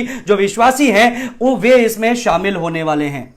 पहला कुरिन्थियों 15वें अध्याय का 28वां पद लिख लीजिए। पहला कुरिन्थियों 15 का 28, वहां पर पौलुस हमको बताता है all things are subjected to him. सारी चीजें उसके सामने समर्पित की गई है। And the son himself will be subjected to the one who subjected all things to him that God may be all in all. वो बताता है पुत्र उसके सामने समर्पित रहता है, जिसने सारी चीजों को पुत्र के सामने समर्पित किया है, ताकि परमेश्वर सब में व्याप्त रहे। सो John sees a capital city, यूहन्ना देखता है एक कैपिटल, एक राजधानी को, और वो एक स्त्री की जैसे है जिसने अपने पति के लिए अपने आप को सिंगार करके रखा है। So the new Jerusalem is the bridal city. नया यरूशलेम वो ब्राइडल सिटी है, वो उस दुल्हन का नगर है। पुराने ओल्ड हिस्टोरिकल यरूशलेम के बारे में आपको पता है, वो ऐतिहासिक यरूशलेम को क्या कहा गया था? प्रकाशित वाक्य 11:8 में कहा गया था, वो जो ऐतिहासिक नगर यरूशलेम है वो सोदोम और मिस्र के समान है। क्यों? क्योंकि वो दुष्टता उसमें व्याप्त है, भ्रष्टाचार उसमें व्याप्त है। और इवन जो 1000 साल का जो यरूशलेम होने वाला था, मैंने आपको बताया था कि वहां पर भी शैतान का बलवा होगा, जो 20:3 में हम लोगों ने देखा था, 20वां अध्याय उसके 3 पद में। लेकिन यहां पर हम लोग क्या देख रहे हैं? एक नया यरूशलेम, जो पवित्र यरूशलेम है, जो स्वर्ग से उतर रहा है। गलातियों 4 के अंदर भी इसी के विषय में लिखा गया है। Now let me introduce to the last point. अंतिम बिंदु को मैं आपको परिचय दूंगा, कल उसके विषय में बताऊंगा। The supreme personality. ये जो नया आकाश, नई पृथ्वी, नया यरूशलेम और ये जो नया स्थान होगा, इसमें सबसे महान किसका व्यक्तित्व होगा? Supreme personality. Who will be supreme? Supreme मतलब सबसे ऊंचा, सार्वभौमिक कौन होने वाला है? 3 पद में लिखा है, फिर मैंने सिंहासन में से किसी को ऊंचे शब्द से यह कहते हुए सुना, देख परमेश्वर का डेरा मनुष्य के बीच में है, वह उनके साथ डेरा करेगा और वे उसके लोग होंगे और परमेश्वर आप उनके साथ रहेगा और उनका परमेश्वर होगा। भजन संहिता 73 का 25 में आपको याद है, 73 का 25 में भजन संहिता लिखने वाला आसाफ राजा क्या कहता है कि स्वर्ग में तेरे सिवा मेरा और कौन है, पृथ्वी पर मैं किसकी आशा करता हूं तेरे सिवा। यहां पर वो बताता है, मैंने एक बड़ी आवाज को सुना, फिर मैंने सिंहासन से एक ऊंचे शब्द को सुना। ये जो ऊंचा शब्द है या बड़ा शब्द है, मेगास, 20 बार से भी ज्यादा ऊंचे आवाज को हम लोग प्रकाशित वाक्य में देखते हैं, जो स्वर्गदूतों की वाणी है, इवन परमेश्वर का अनाउंसमेंट है। और यहां पर स्वर्गदूत क्या अनाउंस कर रहे हैं? स्वर्गदूत बोल रहे हैं, behold the tabernacle of God is among man. वो बोलता है परमेश्वर का डेरा मनुष्य के बीच में। टैबरनेकल का मतलब क्या होता है? निवास स्थान या तंबू। जो टैबरनेकल शब्द है वो शब्द है स्कीने। वो शब्द जो दिया गया है वो है स्कीने। That means the place of abode, वो निवास स्थान या रहने का जगह, the place where you live, जहां आप रहते हैं। So this is father's house. ये परमेश्वर पिता का घर है, ये नया यरूशलेम है। पिता, परमेश्वर पिता इस घर का स्वामी है और बता रहा है कि वो वहां पर रहने वाला है, वो उसका डेरा है। इट इज हिज हाउस, वो उसका डेरा है जहां पर वो हमको रखता है। Now how amazing, God is going to be living in the same house as you. जिस घर में आप रहेंगे उसी घर में स्वयं परमेश्वर रहेगा। यहूदियों के लिए ये बातें एकदम समझ से बाहर है, क्योंकि वो परमेश्वर का नाम यहोवा नाम भी अपने जुबान पर नहीं लेते हैं। यदि पेन से यहोवा लिखते हैं तो फुल फॉर्म नहीं लिखते हैं, शॉर्ट फॉर्म लिखते हैं, और उस पेन को या तो बाद में तोड़ देते हैं या धो देते हैं कि इससे कोई और चीज नहीं लिखी जानी चाहिए, क्योंकि पवित्र परमेश्वर का नाम है। यद्यपि लय व्यवस्था 26 का 11 और 12 में परमेश्वर ने उनको बताया, लय व्यवस्था 26 उसका 11-12 में परमेश्वर ने बताया, मैं अपना निवास स्थान तुम्हारे संग बनाऊंगा, मैं तुम्हारे मध्य चला फिरा करूंगा और तुम मेरे लोग कहलाओगे। ये एक हिस्टोरिकल सिग्निफिकेंस जरूर है कि परमेश्वर ने उनको अपने लोग करके बनाया, लेकिन ये एक इटर्नल सिग्निफिकेंस भी होने वाला है जहां पर परमेश्वर रहने वाला है। परमेश्वर यीशु के रूप में, यीशु मसीह परमेश्वर का एक प्रतिबिंब होकर के इस संसार में आया और हमारे बीच में डेरा डाला। लेकिन ये अब और भी ज्यादा रियल है। अभी जो होने वाला है, ये जो भविष्य के अंदर, ये और भी ज्यादा वास्तविकता से होने वाला है। हालांकि यीशु मसीह परमेश्वर का इमैनुअल है, मतलब गॉड विद अस, लेकिन अब क्या होगा? There will be no veil, he will be not veil, no more veil in flesh. वो शरीर के अंदर ढका हुआ नहीं होगा, वो अपनी अति पवित्र स्थान में ढका गया नहीं होगा, वो मंदिर के अंदर रखा गया नहीं होगा, वो आग का खंबा और बादल के जैसा नहीं होगा, वो एक ऐसा परमेश्वर की जैसे नहीं होगा जिसकी हम सिर्फ आवाज सुनते हैं लेकिन देखते नहीं है। लेकिन वो कैसा होगा? वो हमारे संग रहने वाला होगा, क्योंकि वचन में क्या लिखा है? मैंने आपको बताया था शुरुआत में, blessed are the pure in heart, धन्य है वे जो मन के दीन है, शुद्ध है, क्योंकि वो परमेश्वर को देखेंगे। इनफैक्ट वर्स 22 22वें पद में लिखा है, देयर इज नो टेंपल, वहां पर मंदिर की जरूरत नहीं है। क्यों नहीं? यरूशलेम में मंदिर की जरूरत नहीं है, क्यों? क्योंकि वहां पर लिखा है 22 के अंदर, मैं पढ़ना चाहूंगा, 22 के अंदर लिखा हुआ है, मैंने उसमें कोई मंदिर ना देखा क्योंकि सर्वशक्तिमान प्रभु परमेश्वर और मेमना उसका मंदिर है। सर्वशक्तिमान परमेश्वर और मेमना उसका मंदिर है। In the Old Testament the word is शकायना। शकायना वो शब्द है जिसका मतलब है परमेश्वर की महिमा। So you don't need a temple because you are in God's house. अभी आपको मंदिर नहीं चाहिए क्योंकि परमेश्वर आपके बीच में नहीं है, आप परमेश्वर के बीच में हो। सिर्फ ऐसा नहीं है कि परमेश्वर ने आपके बीच में आकर के अपना डेरा डाला, आपका जहां घर है वहां पर रखा, नहीं, वो परमेश्वर का घर है और आप उसमें रह रहे हो, इसलिए परमेश्वर आपके संग है क्योंकि ये उसका घर है। अभी उसने क्या सुना, वहां पर क्या लिखा है 21:3 के अंदर, परमेश्वर ने बोला कि वो परमेश्वर का डेरा मनुष्य के बीच में है और वह उनके साथ डेरा करेगा और वे उसके लोग होंगे और परमेश्वर आप उनके साथ रहेगा। वाह! 4 तरीके से एक ही चीज को बोला गया है कि परमेश्वर की उपस्थिति होने वाली है नए आकाश नई पृथ्वी में, और ऐसी उपस्थिति आज की जैसे नहीं, एक महिमामय उपस्थिति, एक महिमामय उपस्थिति। हम लोग यहां पर 3 चीजें जो मैंने अभी आप 4 चीजें जो मैंने अभी आपको पढ़कर बताया, ही शैल ड्वेल अमंग मैन, वो मनुष्य के साथ डेरा डालेगा। अब कई लोग बोलेंगे हाँ डेरा डालेगा, जैसे महिमा पहले थी वैसे महिमा नहीं, it was weld before but it will be unveiled now. वो पर्दे में थी लेकिन अब क्या होगा, उसका प्रकटीकरण होगा। ही शैल बी अमंग मैन, वो मनुष्य के बीच में होगा। तो हम लोग बोलेंगे हाँ पुराने नियम में भी तो परमेश्वर चला करता था, आज भी तो कलीसिया के बीच में चल रहा है, but it's going to be very different then. वो उस समय बिल्कुल अलग होने वाला है, हम उसके लोग होंगे। तो हम लोग बोलेंगे हाँ पर्सनल पोजेशन, परमेश्वर की निज प्रजा, वो तो वचन में भी लिखा है कलीसिया उसकी निज प्रजा है, लेकिन अब बिल्कुल अलग होने वाला है। It's going to be completely different then. सो क्या हम लोगों ने ये बातों को सुना कि परमेश्वर ने 4 बार उस चीज को के ऊपर गौर किया और उस चीज को बताया कि परमेश्वर के हमारे संग रहेगा, हम परमेश्वर के संग रहेंगे और परमेश्वर की महिमा को निहारते रहेंगे। यीशु मसीह ने प्रार्थना की थी यूहन्ना 17:24 में, हे पिता, आई desire that they also whom you have given me be with me where I am। मैं ये इच्छा करता हूं परमेश्वर, उसने पिता से प्रार्थना कर रहा था और बोल रहा है, ये महायाजक की यीशु की प्रार्थना है, और बोल रहा है हे पिता मेरी एक ही प्रार्थना है कि मैं उनके संग रहूं या वो मेरे संग रहे जिसे तूने मुझे दिया है। And I want them with me where I am, जहां मैं रहता हूं वहां पर वो मेरे संग रहें। और यहां पर परमेश्वर उसकी प्रार्थना का उत्तर दे रहा है। There is no mediator, there is no intercessor, absolute communion with God। कोई मध्यस्थ नहीं है, कोई बीचवाह नहीं है, परमेश्वर के साथ में एकदम गहराई से एक संगति और संबंध। कोई भय नहीं है, कोई पाप हमको रोकेगा नहीं, कोई अपवित्र नहीं करेगा, लेकिन पवित्रता में परमेश्वर के संग होना। हम सचमुच में परमेश्वर के संग रहने वाले हैं। अगले सेशन में मैं आपको बताऊंगा what does it means to be in the presence of God in heaven. परमेश्वर के उस नए आकाश नई पृथ्वी नई यरूशलेम स्वर्ग में परमेश्वर के उपस्थिति में होने का आखिर मतलब क्या है, मैं आपको कल के दिन ये बताऊंगा। परमेश्वर इस वचनों के द्वारा आप में से प्रत्येक को आशीष दे। कल हम लोग 3रा पद देखेंगे, मैं आपको बताऊंगा उसका आखिर मतलब क्या है जो यहां पर बातों को परमेश्वर कह रहा है। आइए हम लोग प्रार्थना करें। धन्यवाद देते हैं प्रभु इस समय के लिए जो तूने हमें दिया। एक बार फिर से तेरा धन्यवाद देते हैं कि तूने परमेश्वर हमें हमारा नाम चुन लिया, तूने हमें उस निवास स्थान में तू लेकर के जा रहा है, तुम्हारे लिए वो जगह को तैयार कर रहा है कि हम उसके खंबे ठहरे, कि हम तेरे निवास स्थान में रहें।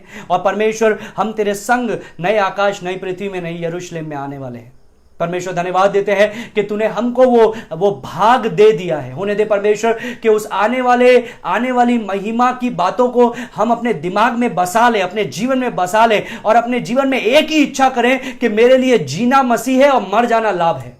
होने दे परमेश्वर के, हालांकि संसार में नहरे के नाते संसार के अलग अलग बातों से हम अपने जीवन को परमेश्वर सोचते रहते हैं, बातों के चिंतन करते हैं परमेश्वर, लेकिन होने दे परमेश्वर की सबसे गहराई से यदि हमारे दिल में कुछ इच्छा हो तो वो है तेरे संग होने की इच्छा। परमेश्वर सारी बातों में तेरे नाम को महिमा देते हैं, यीशु के नाम से मांगते हैं, सुनो ग्रहण का पिता, आमीन आमीन आमीन। परमेश्वर आप में से प्रत्येक को आशीष दे। धन्यवाद। May God bless you all. Thank you.